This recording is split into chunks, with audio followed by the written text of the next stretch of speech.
Bryce Young secures his first win as a starting quarterback in the NFL. Coach Frank Reich reflects on his first time not calling plays for the Carolina Panthers. And with the trade deadline less than 24 hours away, the rumors are still swirling, so we have to talk about what's been going on. We got all that and more in this edition of Panthers News Today.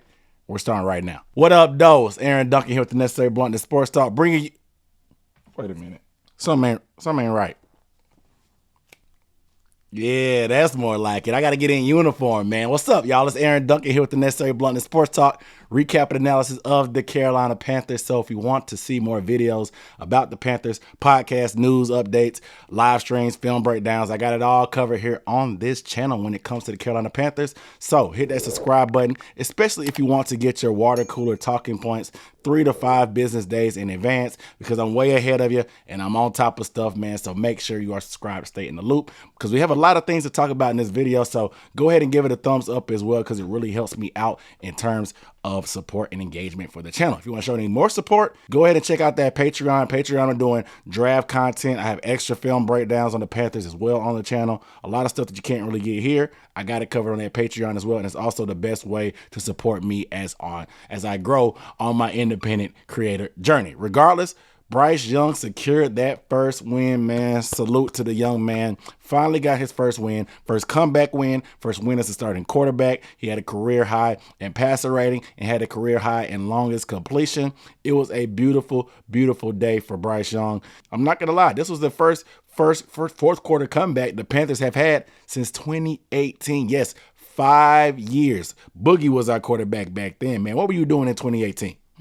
That's how long it's been, man. A lot of stuff has changed, but the Panthers finally broke the streak and got their first fourth quarter comeback. It's been a long time coming. I just wanted to take some time to talk about this Victory Monday, because I feel like it's been a minute, you know what I'm saying, since the win against the Saints at the end of the year last year, which kind of was just like a whatever. But this win just felt so good. The circumstances, us coming off the bye week, going against the number 2 overall pick, it just, everything just sat right. And it just happened and played out almost like it was scripted. A fourth quarter comeback drive for Bryce Young to lead the team to victory just seemed like a beautiful thing. And I just feel vindicated for this team. And I know there's a lot of relief for Bryce Young, probably a lot of relief for Frank Reich to get over that first win hump. Here's to hoping that it keeps going, because for a little bit, I'm not going to lie, y'all. I did not know if I was going to be able to wear this shirt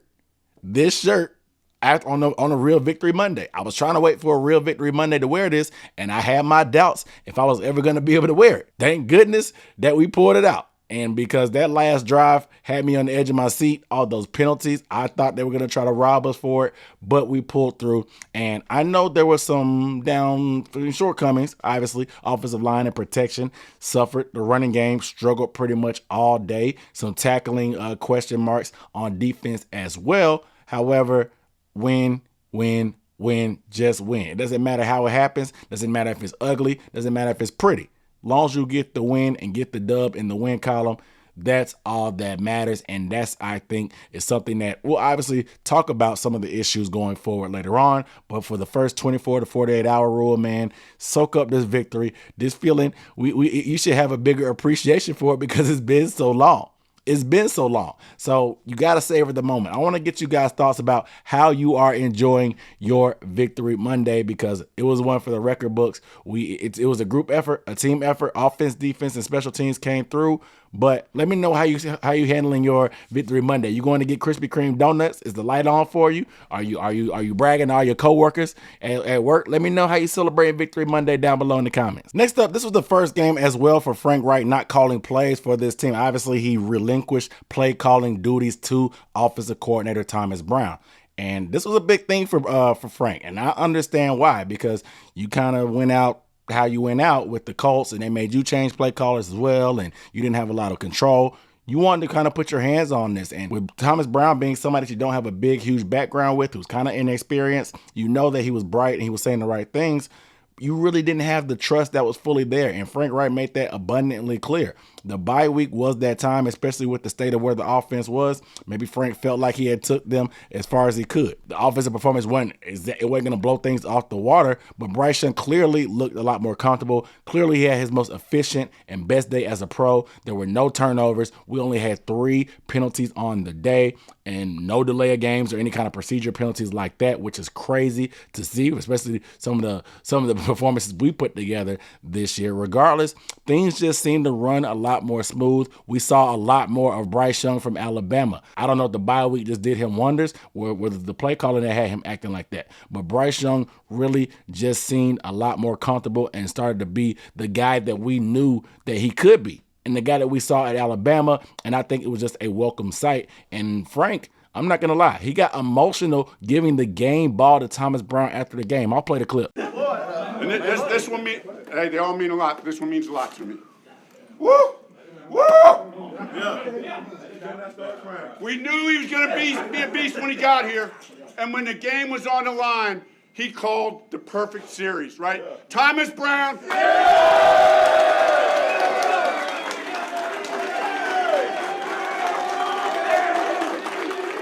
And as you can see, Frank got choked up. His voice was cracking when he tried to say woo, woo and whatnot. And I think this probably was tough for Frank. I mean, Frank's a good dude, but I think that giving up something that you've done for a while and swallowing your pride, it's got to be tough. And I'm a prideful person myself, so I can understand where Frank may be coming from there, but you could tell how proud he was of him. Not just that, Frank was asked today and the day after press conference about Thomas, and he got choked up again. Frank, your presentation of the game ball to Thomas Brown after the game, you could see the emotion coming from you in that moment. Why is that? Because, I mean, you know, when you believe in somebody, and when you believe in somebody, and you put those hours in, that's raw. That's just raw emotion. So, you know, no apologies for that. So clearly there's a lot of emotions involved, and like I said, Frank is just a stand-up dude, man, and that can get him in trouble. I told him before that he falls on the sword so many times for some of the guys on the coaching staff that may be getting in trouble, whether it was those substitution errors or not knowing who was on the field when he was calling plays. I think he just falls on the sword, and he tries to take up for his coaches, which is admirable, but it has you looking crazy in the streets. But you can tell that he actually cares about the guys that he works with and the guys that work for him on his staff. And Thomas Brown is just probably just with us actually getting the first win on Frank Reich's first time giving up play calling, he probably felt vindicated and refreshed that him trusting and letting his soldiers do what they're supposed to do paid off. So Frank in this CEO role, I think, could actually be pretty good. It gives him a lot more of an opportunity to talk to people. He talked about speaking with the analytics people in the background while Thomas was calling plays. He talked about him not feeling like he needed to jump in at all when Thomas called plays. And he was talking about how proud he was of that final drive. A 12-play, 80-something yard drive, taking over 6.5 minutes off the clock to really take the air out of the ball and control the game. You controlled that final last third or half of the quarter and not allow the other team to get the ball. That's a hell of a drive. As ugly as it might have been, we were able to run the ball when we needed to on that final drive. We were able to move the ball downfield from the 9-yard line all the way down the field and set up Eddie for a layup. The beautiful part about it is there's still plenty of room to grow off of this wins. I told you guys, it's going to take us a while for us to find our identity. We're going to win some games and lose some games on that journey, but it's a lot more fun to find out who you are during wins and then instead of during losses, especially this late in the season. You guys let me know down below in the comments how you feel about Frank right now being that CEO type of coach and the play calling, about how just everything flowed for them yesterday. Let me get your thoughts and opinions down below. Real quick, just going to take a moment to salute two of the greatest Panthers of all time, Julius and Msen Muhammad getting inducted into the Hall of Honor. Two of my favorite Panthers of all time, man. Shout out to those guys getting put into the Hall of Honor. I know David Tepper is not into retiring numbers and whatnot, but it's definitely good to see him still trying to pay homage to some of the legends, man, because we are a young franchise, but there are guys that are staple of this franchise and of this city and of this team in general that need to be honored and need to be remembered. And shout out to them for getting their moment in time. And shout out to the Panthers for getting a win on Julius Peppers Day and Msen Muhammad Day, man. We couldn't have gone out sad with them in the building, man. I'm happy we pulled out the win. The next nugget is talking about just Austin Corbett's return, our starting right guard. It's been 294 days since he last played football. We know that he tore his ACL in that final game against the Saints. The irony is the last game that Corbett played in, we won against the Saints, and we hadn't won since. He came back this game, we won as well. There seems to be some parallels here. Regardless, I'm just joking around. But Corbett is a welcome sight.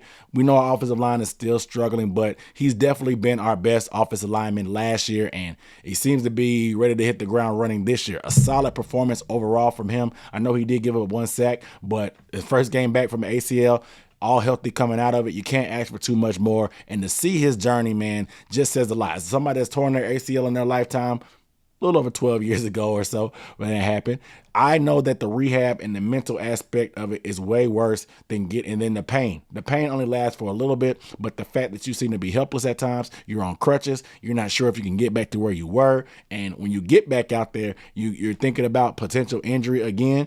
There's a big mental toll that these type of injuries take on you. So him being able to come back and getting that win, he showed a ton of emotions after that field goal for Eddie went in. Everybody else went right on the field. He just took a knee and cried, and you really felt that, man. The stuff means something to these guys, man. So salute to Austin Corbett. So last but not least, let's talk about these trade deadline rumors, because the trade deadline is Tuesday, October 31st, Halloween. So are the Panthers going to be tricking or treating on this trade deadline? Who knows? But my theory is the only person that I see really actually leaving would be Terrace Marshall Jr. We know that he was given permission to request a trade. They're probably going to hold out to the last second to see who's going to make what move, but I wouldn't be surprised if they take anything for him at this point. The former second round pick, obviously we did not get what we wanted out of him, but if we clearly aren't using him, if you can get some more value to try to accumulate some picks, why not? You know what I'm saying? But outside of that, I know there were Jeremy Chin rumors, but the injury kind of threw those things around. Dante Jackson's name had been floating around as well. But after that performance he had, and the depth or the lack thereof that we have currently, especially with J.C. Horn potentially still being a minute or two away, like Frank Reich said after the bye week, I think that Dante Jackson's going to be around for now. He may get traded in the offseason. Who knows what happens? However, as far as in-season trade, I don't see them being too pressed about getting rid of Dante Jackson at this point. But those are the only people that I can see us potentially shopping. Now, some potential signs to pay attention to would be Miles Sanders. Miles Sanders saw his snaps decrease a ton after the bye week. He's almost been relegated to running back 3. Has not looked explosive. He did sign that biggest contract of any running back this offseason, and it seems to be blowing up in the Panthers' face already, as Chuba Hubbard and Raheem Blackshear have been looking a lot more, have a lot more juice when they run the ball, and they just have been making a lot more of an impact. Miles has that background with Deuce Staley and Frank Reich, of course, from his days with the Eagles, but it's a business. And Frank Reich even said today that this is a meritocracy. It's a meritocracy. But not just him. Hayden Hurst has fallen out of favor as well. Tommy Tremble has started to get a lot more playing time and has emerged. We heard the words about no block, no rock from Thomas Brown, and Hayden Hurst is not a huge blocker. He puts in the effort, but he's not a great blocker. Definitely not the blocker that Tommy Tremble is, and his usage has definitely decreased ever since that Falcons game where he scored that touchdown, and it looked like him and Bryce were going to have some crazy chemistry. It just hasn't worked out that way, the way the offense has progressed. So potentially you could see Hayden Hurst on the move as well, just because of that lack of playing time and usage that's been there. And he's been vocal about him wanting to be used more. And of course, I know there were Brian Burns rumors, but I never really looked into that as well. They weren't going to get the price that they got last year from the Rams, so if they turned that down, it would be simply idiotic to turn around and make that deal now. So Brian Burns is safe. I would not worry about that, guys. As far as the Panthers being buyers, I still think that there could be potential for them to go get a wide receiver if the price is right. I still have my eyes on Jerry Jeudy. I don't care what beef him and Steve Smith have or what they have settled. I think it's fine now. I would not let Steve Smith's decision making or beef or lack thereof determine if I'm going to get help for my quarterback, who's starting to show progress, and with some drops and stuff yesterday, you can see the potential that he has, but he's going to need more support around him to be able to really see the fruits of your labor. Now, I don't know how aggressive they want to be now. I like the idea of going to get a guy now, even though this year's a throwaway. You're not worried about winning now. You're worried about getting a guy in-house because you don't think you have top dollar or the ideal free agent destination to be able to bring in a guy through free agency. So if you bring them in against their will via trade, hopefully everything works out. They build up chemistry with Bryce. You put them in the offense to get them involved, and they like what you're building. They'll be more inclined to sign an extension, especially with Jerry Jeudy. Jerry Judy's under contract for this year and next year, thanks to his fifth-year option, which is only about $12.5 million, a very fair deal for a potential wide receiver 2 and fringe wide receiver 1 that can definitely take a lot of pressure off of Thielen, but also knows how to get open, and it still doesn't prevent you from going to get a receiver with that second-round pick, as long as the asking price for Jeudy isn't too high, but we'll see what happens. Like I said, if the price is right, I can see them doing it, but we will see what happens. You guys, let me know down below in the comments if you think that the Panthers will be tricking or treating during the trade deadline. Tricking as in spending some money, as in going to get somebody, or treating as in giving up some players or treats or whatever and getting some draft picks in return. Let me get your thoughts down below in the comments. Without further ado, my name is Aaron Duncan here with the Necessary Bluntness Sports Talk. I am signing off here. I'll see you next time. Peace.